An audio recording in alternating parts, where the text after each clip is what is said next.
that Deion Sanders would make perfect sense for USC if the Trojans chose to move on from Lincoln Riley after this season. So, Keyshawn, you obviously played for USC. You're a prominent voice when it comes to USC football. Do you like this idea?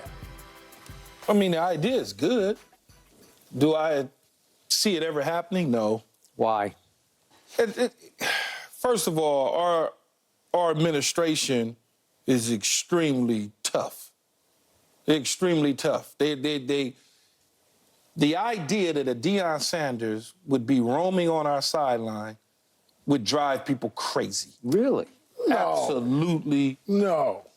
Paul, I'm telling you the truth. Key, you too far removed to know what's going on in the USC. I'm not even going to listen to you because You're too far removed. I'm not even about to listen to you right too now. Too far removed. At the end of the day, the administration, they got a certain feel on how they want to do things.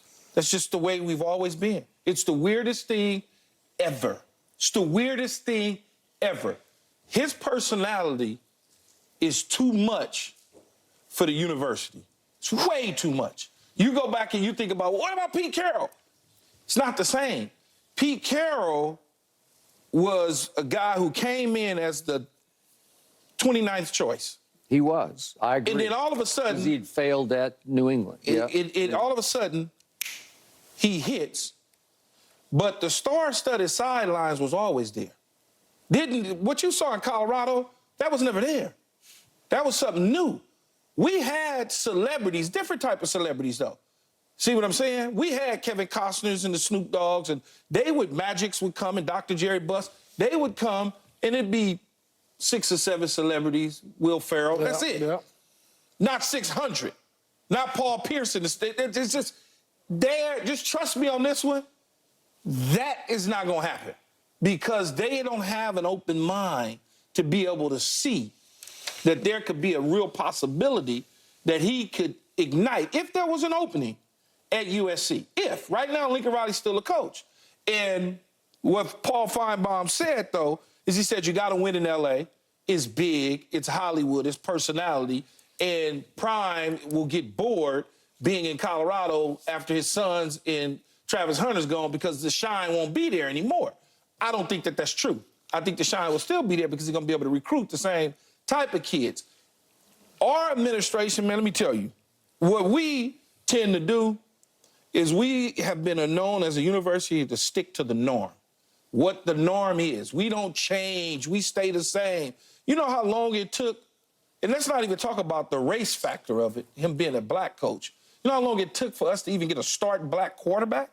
The last one, a real one, the last one we had was in '88 with Rodney Peete. Do the math, Skip. I mean, when I was out here in the 70s, Vince Evans was. And before Vince Evans, after Vince Evans, Rodney Peete. Okay. So that's it. think 78. Yeah. That time span, I think Vince Evans was there in 78. I think he might have, maybe it was even earlier than that. Maybe a little earlier than that. But the next one was Rodney Peete. Okay? Reggie Perry doesn't count. No. My boy Curtis Conway played every position. That doesn't count. No. I'm talking about quarterback.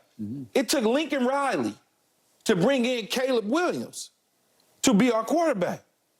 I'm just giving you the real stuff. That's just not... In all of the QBs that left Southern California that's gone on to other places to have success. That's just not what my administration, that's just not their thought process. It would be too much for them to surrender the athletic program to Deion Sanders. Maybe y'all will get back on the map. That may be true, but it's not whether or not I would do it. It's whether or not the Board of Trustees and the individuals that make the decisions. It's still the same people from when you was there? That's just hey, look, hey, what is it? The check writers are still the check writers. The check writers are still the check writers. It's a lot different than other universities. I'm just giving it to you. You're getting it raw and real from me. Our check writers are different. I like the idea. The idea's great. The idea would be great. Recruits, everybody would gravitate to it. And then, all the talent pool in California is way better. Imagine them turning over the athletic. I didn't say football program, athletic program. Yep. Because the football program runs the athletic program. Can you imagine, like Colorado? Colorado turned it over to him. Yeah. Can you imagine the people at USC turning it over to him? I couldn't. Not even the least bit. I mean, that's made for Hollywood. That's Deion. They you know what they should have? Hey, they should have hired Deion for the Laker coach. Since they just want to hire, they go. Man, be quiet, man. But he would attract, recruit. He would do all of those things wonderfully. But I can't get over whether or not my administration and knowing those people and dealing with them on a daily basis would want to go in that direction. We've had big personality coaches before. Lane Kiffin was a big personality coach. Okay? They fired Lane on the tarmac.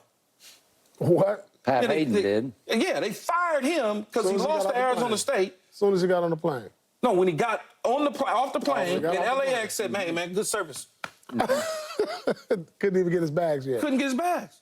Man. You can't ride the bus back to the campus. You need to go home from here.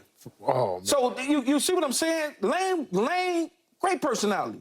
Sark, big personality. A lot of fun. Had some personal issues, so they had to part ways with him. But my whole point is they've had that young personality, recruiting, all that. They didn't like that. They couldn't see through the weeds. Okay. But I go all the way back to John McKay, big personality. Yeah. John Robinson had maybe not a...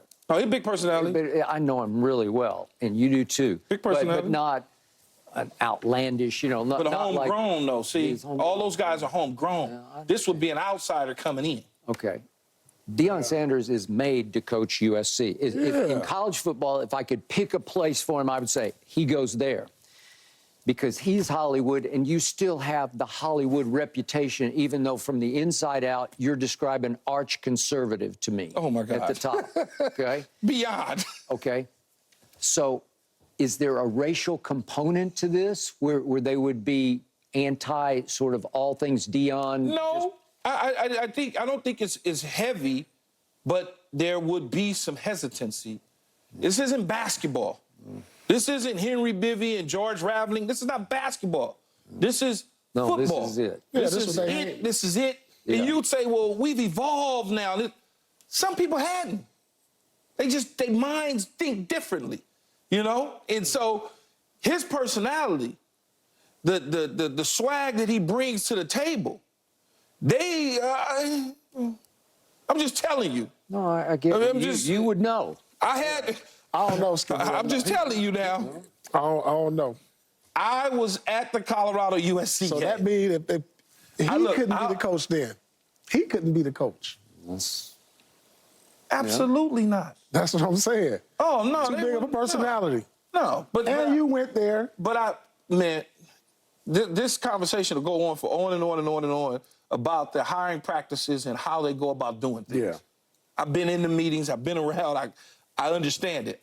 It would be a great fit. It would be a miracle if that was to ever happen and it was open and it was an available job. Deion's assistant. But it's just, like you said, it's a conservative approach that just doesn't register. I was at the USC Colorado game. I was there. I talked to people from my university, and they asked me questions. What is that over there? So it just, I'm like, yeah, that's what happens. And they gonna give me pushback for embracing it. Yeah. So I get it. So the irony of this to me is LA is viewed from the outside in as open-minded racially as there is in the country, even though there are races, pockets of racism, we know that here.